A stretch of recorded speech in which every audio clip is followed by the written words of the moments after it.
नमस्कार दोस्तों, मैं प्रियांश चौगंची स्वागत करता हूं आपका आपके पसंदीदा YouTube चैनल सक्सेस गुरुजी में। जैसे कि आपको पता है कि मैं एसएससी सीजीएल टायर 2 के क्वेश्चंस आपके लिए करा रहा हूं ताकि आपका एसएससी एमटीएस आने वाला है, सीजीएल आने वाला और सीएचएसएल आने वाले तीनों एग्जाम्स की प्रिपरेशन एक साथ हो जाए। टायर 2 के क्वेश्चन आपके प्री लेवल के एग्जाम्स में जरूर आएंगे, तो बने रहे मेरे साथ। चलते हैं आज के क्वेश्चन की तरफ बिना किसी देरी के। देखिए, टैंक पाइप एंड सिस्टम्स का क्वेश्चन है, नली और टंकी का। बहुत ही आसान क्वेश्चन है, मगर आपको करना पड़ेगा। एक लाइन इसमें ऐसी दी गई है जिसके वजह से आपका एग्जाम में क्वेश्चन गलत हो सकता है। बहुत सारे बच्चे गलत करके आ सकते हैं।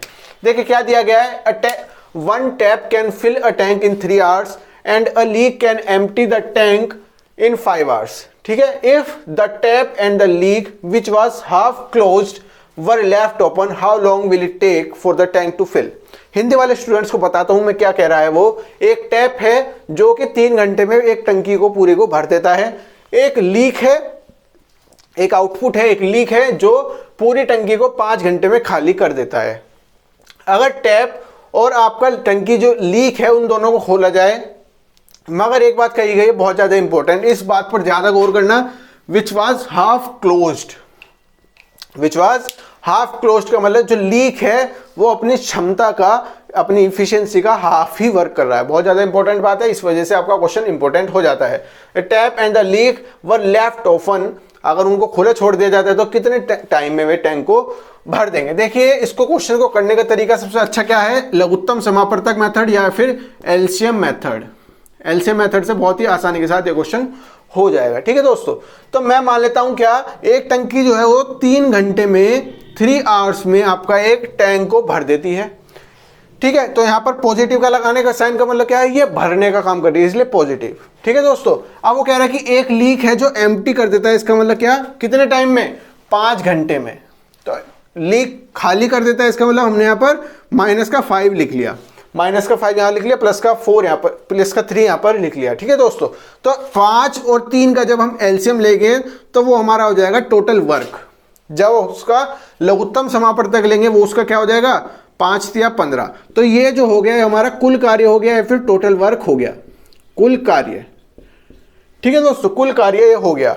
तो आपको क्या समझ में आया कि 3 की जो आपका ये होता है आपका कुल समय।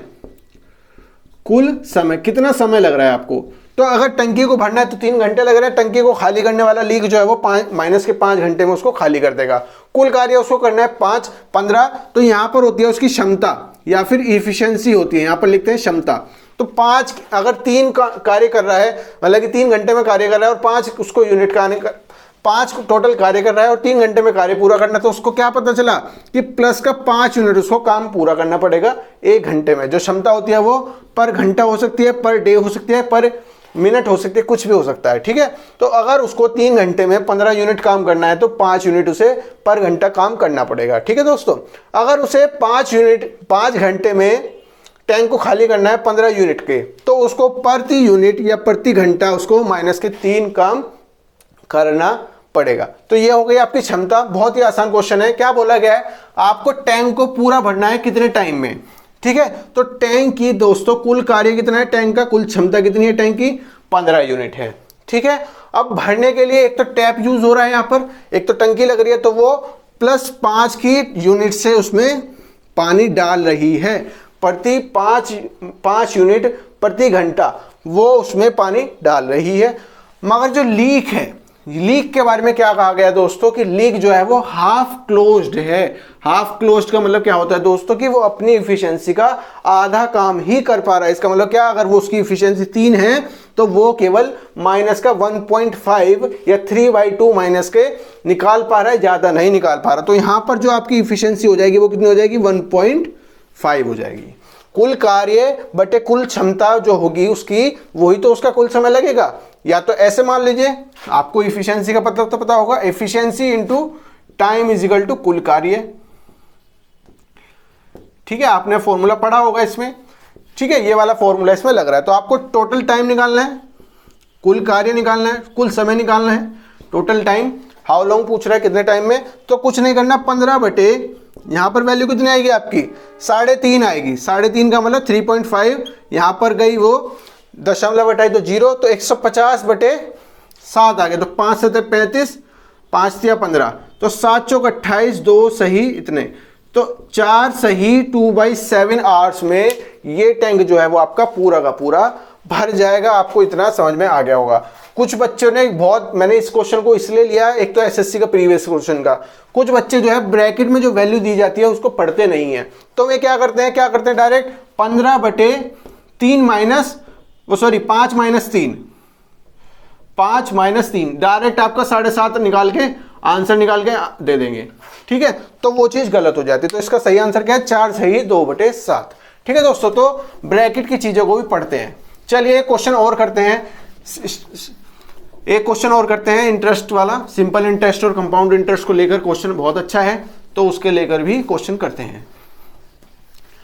चलिए, उम्मीद करता हूं ये वाला तो मेथड आपको समझ में आ गया होगा। जल्दी जल्दी मेरे को कोर्स रैप अप करना है, सारे क्वेश्चंस आपको कराने हैं। आपका एसएससी सीजीएल में, सीएचएसएल में और एमटीएस में भी आपकी बहुत ज़्यादा मेहनत लगने वाली है। आप बिल्कुल प्रिपेयर हो जाए कि आपको इतना कार्य जरूर करना पड़ेगा। ठीक है दोस्तों, चलिए ठीक है दोस्तों, क्वेश्चन दिया गया आपको क्या? आपका सिंपल इंटरेस्ट दिया गया 8000 2 साल का, 2 ईयर का सिंपल इंटरेस्ट दिया गया आपको 8,000 रुपए। ठीक है दोस्तों, और आपको जो सीआई दिया गया है दूसरे 2 साल का सीआई जो दिया गया है वो दिया गया है 164 रुपीज। ठीक है, सेकंड ईयर का जो एसआई है, सेकंड ईयर का जो आपका या दोनों ईयर्स का जो आपका सीआई है, सॉरी कंपाउंड इंटरेस्ट, चक्रवर्ती ब्याज और जो सरल ब्याज है आपका नॉर्मल ब्याज है, वो दिया गया है 8,000 और यस का दिया गया है सीआई जो है वो आपका दिया गया कितना? 164 रुपए। ठीक है, सीआई आपका दिया गया 8,164 रुपए दोनों सालों का। ठीक है, 2 साल का आपका चक्रवृद्धि ब्याज कितना दिया गया? 8,164 रुपए। 2 साल का सरल ब्याज दिया गया कितना? 8,000 रुपए। ठीक है दोस्तों, तो आपको यहां पर क्या निकालने? आर की परसेंट वो निकालने की आपका रेट ऑफ इंटरेस्ट कितना लग रहा हो कि प्रति दर ब्याज की दर कितनी है। ठीक है दोस्तों, तो आपको एक चीज समझाई मैंने, क्या हमेशा बताता हूं कि जो आपका नॉर्मल इंटरेस्ट होता है जिसको सिंपल इंटरेस्ट कहते हैं, उसमें क्या होता है कि आपका केवल जितना पैसा है उसी के ऊपर इंटरेस्ट लगेगा। कंपाउंड इंटरेस्ट में क्या होता है? आपका जो पैसा है उसके ऊपर इंटरेस्ट मिला, फिर वो जो इंटरेस्ट है वो अमाउंट में जुड़ गया, जो पहले अमाउंट डाला था उसके ऊपर आपका दोबारा से इंटरेस्ट मिलता है। तो सरल ब्याज में जो आपने पैसा जमा किया है केवल उसी पे, कंपाउंड में जो आपने पैसा जमा किया है फिर उसके बाद जो इंटरेस्ट आया, फिर दोनों को जोड़कर उसका ऊपर आपका इंटरेस्ट निकलता है। ठीक है दोस्तों, सबसे अच्छा मेथड इसको करने का क्या है? Tree method. ट्री मेथड में एक तरह से आपका रिवीजन करा रहा हूं पूरा का पूरा सिलेबस का, एक तरह से सारे मिक्सअप क्वेश्चन आपके यहां पर कवर हो जाएंगे। ठीक है दोस्तों, तो आपको मैंने क्या बताया? 2 साल का 8,000 रुपए आपका दिया गया है सिंपल इंटरेस्ट। तो सिंपल इंटरेस्ट को अगर आप ऐसे लिखो यहां पर, तो पहले ईयर में भी आपका 4,000 रुपए होगा और दूसरे ईयर में भी 4,000 रुपए होगा, क्योंकि सिंपल इंटरेस्ट जो है वो आपका कभी भी चेंज नहीं होता। आप तीसरे साल का लिख लो, चौथे साल का, तो भी आपका इसी रेशियो में डिवाइड हो जाएगा। ठीक है दोस्तों, अगर 4 साल का होता तो 2,000 2,000 2,000 2,000 ऐसे लिख लेते। तो आपका सिंपल इंटरेस्ट लिखना आ गया क्या? 4,000 रुपए पहले वर्ष में मिले होंगे, पहले साल में, फिर दूसरे साल में भी उसको 4,000 रुपए मिले होंगे। मगर दोनों साल का उसका चक्रवृद्धि ब्याज कितना दिया गया है वो देखिए, 8,164 रुपए। तो आपको एक चीज क्या समझ में आया भैया? 4,000 यहां पर मिल गए, 4,000 यहां पर मिल गए, तो 4,000 क्या हुआ? एक तरह से आपका 8,000 रुपए तो यहीं पर हो गया, सिंपल इंटरेस्ट हो गया। और इसके ऊपर मैंने अभी क्या बताया आपको, जो आपका ब्याज मिलता है चक्रवर्ती ब्याज, वो ब्याज के ऊपर ब्याज मिलता है। तो 4,000 रुपए का चक्रवर्ती ब्याज, वो जो सिंपल ब्याज यहां पर अमाउंट था, उसके ऊपर भी तो कुछ ना कुछ ब्याज मिलेगा नहीं मिलेगा। तो यहां पर आप क्या लिखते हैं? दूसरे साल में, पहले साल में तो कुछ नहीं मिलेगा, पहले साल में तो मान लीजिए 4,000 रुपए ब्याज मिला, ठीक है, अमाउंट में जुड़ा, उसके बाद दूसरे साल से मिलना शुरू होगा। तो 164 रुपए जो है वो 4,000 रुपए को जब अमाउंट में जोड़ोगे तो इतने की वजह से आया, 4,000 रुपए की वजह से इतना आया। ठीक है दोस्तों, तो आपका जो 164 रुपए है वो एक तरह से सीआई हो गया, चक्रवृद्धि ब्याज हो गया। ठीक है, तो आपको निकालना है यहाँ पर रेट ऑफ इंटरेस्ट, ब्याज दर निकालनी है, आपको ब्याज दर निकालनी है। तो आपको क्या 4,000 रुपए पर 164 रुपए मिल रहे हैं अगले साल में। ठीक है दोस्तों, तो 4,000 रुपए पर अमाउंट पर 8% की दर से एक साल में आपको कितने रुपए मिल रहे हैं दोस्तों? 164 रुपए मिल रहे हैं। कैसे किया? 4,000 रुपये जो इंटरेस्ट आया पहले साल में, उस इंटरेस्ट पर जो पैसे मिले 164 रुपये मिले।